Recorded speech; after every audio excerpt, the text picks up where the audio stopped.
अस्सलाम वालेकुम जी, क्या हाल चाल है आप सबके। आई होप कि आप सब बिल्कुल खैरियत से होंगे। So welcome back to my channel.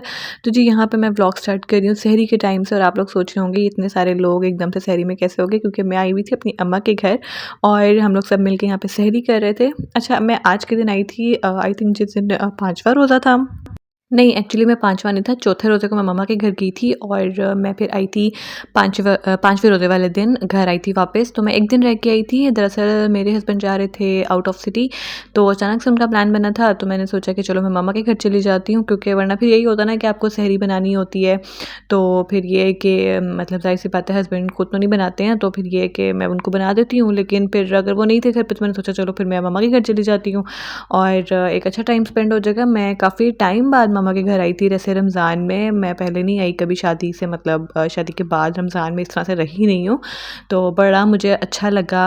और मैं अब आपको ना डायरेक्ट वीडियो दिखा रही हूँ इफ्तारी के टाइम से। तो मैं पहले गई हुई थी सुबह के टाइम बाज़ार, और बस हम लोग बड़ी जल्दी-जल्दी में सारा कुछ जो भी काम शाम थे घर के वो करके, थोड़ी बहुत इफ्तारी की भी थोड़ी बहुत तैयारी, मतलब कटिंग शटिंग जो भी होनी थी वो करके, और फिर हम लोग गए थे बाज़ार। मुझे कुछ चीज़ें लेनी थी और बहुत ज़्यादा टाइम हमने नहीं था लगाया, हम बहुत जल्दी आ गए थे वापस और अल्लाह का शुक्र है टाइम पे आ गए थे। ख़ैर बाज़ार में बहुत रश था, तो ज़्यादा रुकने की कोई वजह भी नहीं थी, क्योंकि बहुत अच्छा खासा रश था। इतना रश था मतलब कि ऐसा लग रहा था कि नेक्स्ट डे ही जो है ना वो ईद का शायद कोई समय है, और बहुत रश था बाज़ार में।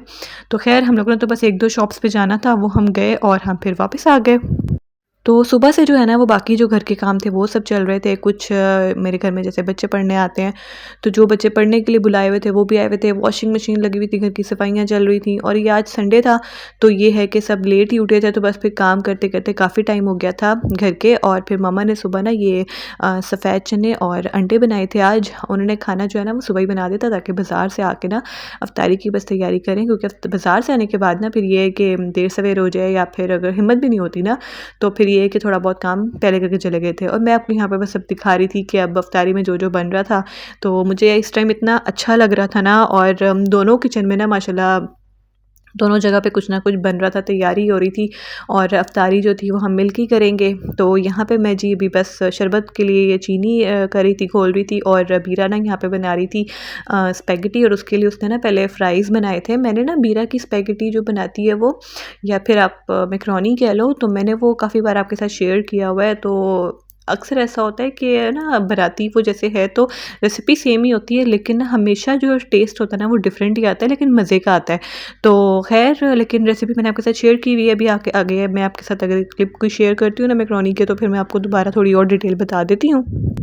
और हम लोग बाज़ार गए थे, वहाँ से वापस आके ना तो उस्मान थोड़ी देर सो गया था, तो बस अभी उठ गया था और फ्रेश हो गया था काफ़ी। तो फिर ये है कि अपना खेल में लग गया था। बाकी सब यहाँ पे थोड़े बहुत जो भी काम चल रहे थे, कोई अफ्तारी की तैयारी कर रहा था, तो कोई असर की नमाज़ पढ़ रहा था, तो कोई कुरान शरीफ पढ़ रहा था। तो बस इस तरह से सब अपने अपने कामों में लगे हुए थे। और ये टाइम जो होता है ना असर के बाद का, अक्सर यही टाइम होता है जब अफ्तारी की तैयारी हो रही होती है घरों में, और बस सब बीच में असर की नमाज़ पढ़ते हैं, और उसके बाद फिर से जो है ना यही इफ्तारी की तैयारी शुरू हो जाती है। मेरे ख्याल से इफ्तारी की एक प्रॉपर जो तैयारी होती है ना, अगर आपने पहले ना की हो तो आपको 1-2 घंटे तो लग ही जाते हैं, और फिर भी एंड टाइम तक जो है ना वो कुछ ना कुछ फ्राइंग का काम इस तरह कुछ चल रहा होता है। तो खैर अभी बस यहाँ पे आयज़ा बना रही थी ये क्या कहते हैं इसे, चना चाट बना रही थी, और इसमें उसने ये चने और ये जो बूंदी रेडीमेड होती है वो डाली थी बाद में। बाकी आलू, प्याज, टमाटर, हरी मिर्चें, बाकी सब जो होती हैं चीज़ें वही डाली थी। और ये चने जो थे ये फ्रोज़न थे, क्योंकि वही बात है जैसे रमज़ान की तैयारी होती है कि वो फ्रीज़ कर दिए जाते हैं बॉईल करके, तो बस काम काफ़ी आसान हो जाता है। और यहाँ पे ना चची जान बना रही थी कीमा, भुना हुआ कीमा थोड़ा-सा, और क्योंकि उन्होंने सहरी के लिए बनाना था। हमारे घर में ना अक्सर यही होता है, अक्सर क्या मतलब रमज़ान में ये होता है कि इफ्तारी के बाद ना कोई खाना नहीं खाता, तो बस इफ्तारी ही होती है, और बस फिर किसी ने कोई 1-2 लोग ही हैं बस जो खाना खा लें। बाकी ये है कि हमारे घर से जो है खाना जाता है मस्जिद में, इफ्तारी और सहरी भी माशाल्लाह। तो फिर ये है कि थोड़ा उसकी इसलिए खाना जो है ना वो प्रॉपर बना लेते हैं, और थोड़ा बहुत जो है वो सहरी में यूज़ हो जाता है। तो बस अभी यहाँ पे चचा ने कीमा बनाया था, और ये इतना मज़े का बनता है ना, मुझे उनको देख के ना मैं उनको ये बता रही थी कि ये कीमा आपके हाथ का बड़ा मज़े का होता है, और हमने बहुत खाया हुआ है। लेकिन ये कि आज मैंने उनसे रेसिपी भी पूछी थी, तो इंशाल्लाह मैं जब कभी अपने घर में बनाऊँगी ना तो आपके साथ ज़रूर शेयर करूँगी। आप लोग भी ज़रूर ट्राई करना, ये बड़ा मज़े का लगता है और बहुत ही लाइट सा होता है, मतलब बहुत ज़्यादा मसाले भी नहीं होते और हैवी भी नहीं लगता, तो सहरी के लिए बहुत ही अच्छा है। तो इंशाल्लाह आपके साथ ज़रूर एक रेसिपी ना इसकी शेयर करूँगी अपने घर जाके इंशाल्लाह। तो अभी बस यहाँ पे फिर जी मम्मा पढ़ रही थी कुरान मजीद और अबीरा यहाँ पे बना रही थी बाकी की तैयारी, जो स्पेगेटी की थी वो कर रही थी। तो हम लोग ने ना बाज़ार जाने से पहले ना अबीरा ने जो भी सब्ज़ियाँ वगैरह कट करनी थी वो मैंने कर दी थी और उसने स्पेगेटी वगैरह बॉयल कर ली थी। तो इस तरह ये है कि काफ़ी काम जो है ना वो आसान हो गया था। तो बीरा ने ना पहले चिकन को मैरिनेट करके रखा हुआ था, यही जो घर के मसाले होते हैं या फिर जो चिली सॉस और सोया सॉस और विनेगर में, और उसके साथ उसको फ्राई किया सबसे पहले, और उसके बाद उसमें सारी जो वेजिटेबल्स होती हैं मतलब गाजर और बंद गोभी और साथ में शिमला मिर्च, और वो डाल के उसने उसको अच्छे से सौते कर लिया थोड़ा सा, और उसके बाद उसमें स्पेगेटी डाल दी।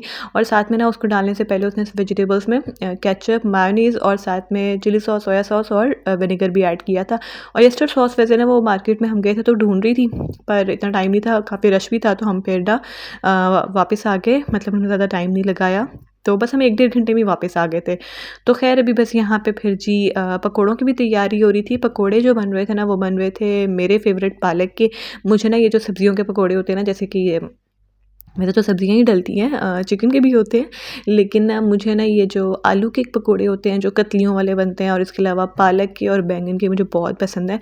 तो मैं स्पेशली ना सुबह मम्मा ना वो हम लोग कट कर रहे थे पालक, तो मैंने ना मम्मा को पहले ही कह दिया था कि आज ना पालक के पकोड़े बनाना, और मम्मा ने फिर ना ये है कि वो पालक मैंने थोड़ी वो सेपरेट कर दी थी, जिस तरह से पालक के पूरे पूरे पत्ते नहीं करते सेपरेट, तो उस तरह से भी पकोड़े बन गए थे, और दूसरे वाले भी पालक और प्याज के थोड़े से, और ये बहुत मज़े के बने थे। बीरा ने बनाए थे, बहुत मज़े के बनाए थे। और बस यहाँ पर टेबल लग गया था, साथ में आयज़ा ने आलू वाले समोसे जो हैं वो फ्राई कर लिए थे। तो बस यहाँ पर माशाल्लाह हमारी टेबल सज चुकी थी, बस क्योंकि अफ्तारी का टाइम भी बहुत करीब था, तो बस ये एंड पे पकोड़े बस फ्राई हो रहे थे जो बीरा करी थी।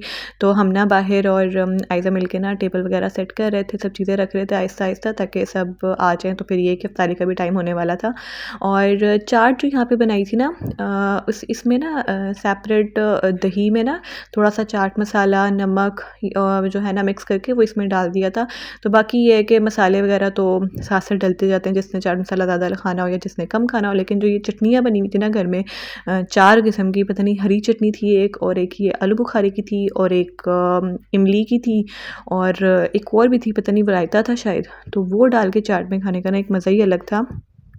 तो आज ना बस यहाँ पे इफ्तारी करके इतना ज़्यादा अच्छा लगा था। मैं काफ़ी टाइम बाद इस तरह से इफ्तारी सबके साथ कर रही थी, बल्कि मैं अभी पिछले साल भी ना रमज़ान में मैं आई थी, लेकिन मैं इस तरह से रही नहीं थी। तो आज मतलब अपने सामने इफ्तारी बनते हुए देखना और हेल्प वगैरह करवाना, और फिर सहरी में भी साथ थी मैं, तो फिर वो पूरा दिन स्पेंड किया ना, तो फिर वो एक बहुत अच्छा टाइम गुजरा था और बहुत मज़ा आया था। काफ़ी टाइम बाद ना, मतलब कोई हो गया चौथा साल था ये शादी को ना, तो फिर यही बात है कि हाँ मैं इस साल जो है ना वो आई थी रमज़ान में घर, और सारे रमज़ान तो अपने मेरे मेरे माशाल्लाह उधर ही गुजरते हैं अपने घर, लेकिन वो भी बहुत अच्छे गुजरते हैं। लेकिन ज़ाहिर सी बात है कि अपने घर की जो बात होती है ना, फिर आपको पुराना टाइम जो है वो सारा याद आने लगता है। फिर इतनी हंसी मजाक हो रहा था, तो बहुत अच्छा टाइम गुजरा। और अभी बस यहाँ पे ना मैं फिर जो शॉपिंग करके आई थी, तो मैं यहाँ पे दिखा रही थी चची जान को, मम्मा के साथ मैं गई थी ना, तो मैं चची जान को दिखा रही थी भी शॉपिंग, तो कि मैं क्या क्या लाई हूँ। तो मैं यहाँ पे बस ये उस्मान की एक सैंडल मुझे अच्छी लगी थी, बस मैंने ये चीज़ें लेनी नहीं थी वैसे, ये सैंडल और ये अपने लिए भी जूती, तो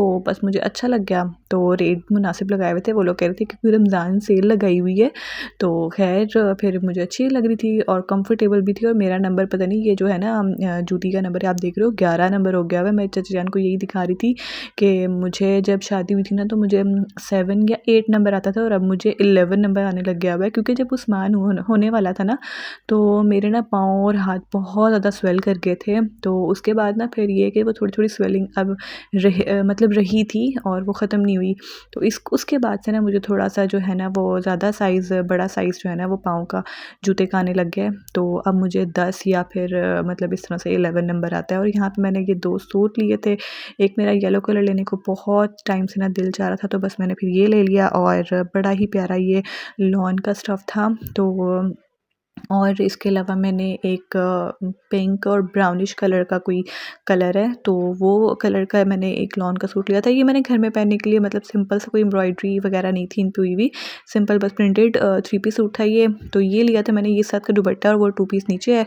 और एक मैंने पिंक ब्राउनिश सा लिया था, क्योंकि उसमें ना ब्राउन के साथ साथ थोड़ा थोड़ा पिंक शेड भी है, तो वो मुझे बड़ा ही खूबसूरत सा लग रहा था। उसके ऊपर गोल्डन कलर का थोड़ा सा ना कॉपर कलर का प्रिंट है, तो वो बहुत प्यारा सा था। तो मुझे इस तरह तरह से ये 2 सूट मैंने एक ही ये दुकान से ले लिए थे और वहीं से मुझे ना मैंने अच्छा ये सोचा हुआ था मैंने कि मैंने अहमद के लिए ना एक ब्लैक कलर का सूट लेना था, क्योंकि मैं सोच रही थी काफ़ी टाइम से कि उनके पास ना ब्लैक कलर की शलवार कमीज़ नहीं है। और अभी कुछ दिन पहले ना वो खुद ही ज़िक्र कर रहे थे कि उनको ना अब ब्लैक कलर की कोई शलवार कमीज़ सिलवानी है। तो फिर मैंने सोचा था कि चलो अब तो मैं बाज़ार जाऊँगी तो उनके लिए फिर ले ही आऊँगी। तो ये जो आप नीचे देख रहे हो ना, ये ब्लैक कलर की शलवार कमीज़ ये मैंने उन्हीं के लिए लिया है। तो कपड़ा लिया ये है कैंसिल, तो वो अपने हिसाब से फिर सिलवा लेंगे। और ये भी मैं आपको दिखा रही थी, ये पिंक, इसमें थोड़ा-थोड़ा ना पिंक सा शेड भी आ रहा है, ब्राउन कलर था लेकिन थोड़ा-थोड़ा पिंक शेड भी आ रहा है, तो ये बड़ा प्यारा सा कलर है। और बस ये है कि मैं मम्मा के घर आई हुई थी, तो मैंने ना ये ड्रेस जो हैं दोनों मतलब जो सूट थे ये मैंने यहीं छोड़ के मैं चली गई थी, क्योंकि फिर मेरी जो वो दर्जन है ना जो मेरे कपड़े सीती है, तो वो चची जान की मतलब कोई जाने वाली है, तो फिर ये है कि वो दे देंगी उसको। तो मैंने फिर घर नहीं लेके गई, यहीं पे मैं छोड़ दूँगी। बाकी जब ये सिल जाएंगे तो इंशाल्लाह आपके साथ फिर इसकी जो भी डिटेल वगैरह, जो स्टिचिंग है, डिज़ाइन वगैरह, डिज़ाइनिंग तो मैंने कोई ख़ास वैसे करवाई। तो बस यहीं तक का था मेरा आज का व्लॉग। आई होप कि आपको छोटा सा व्लॉग भी पसंद आया होगा, और अगर अच्छा लगा हो तो ज़रूर इसे लाइक करना और कमेंट करके ना मुझे अपना फ़ीडबैक ज़रूर दिया करें कि आपको व्लॉग जो है या वीडियो वो आज की कैसी लगी है। तो इंशाल्लाह आपसे मिलूँगी अब मैं नेक्स्ट वीडियो में। तब तक के लिए अपना बहुत सारा ख्याल रखिएगा और जाने से पहले चैनल को ज़रूर सब्सक्राइब कर दीजिएगा। तो इंशाल्लाह आपसे मिलूँगी नेक्स्ट वीडियो में। तब तक के लिए अपना बहुत सारा ख्याल रखिएगा। अल्लाह हाफ़िज़।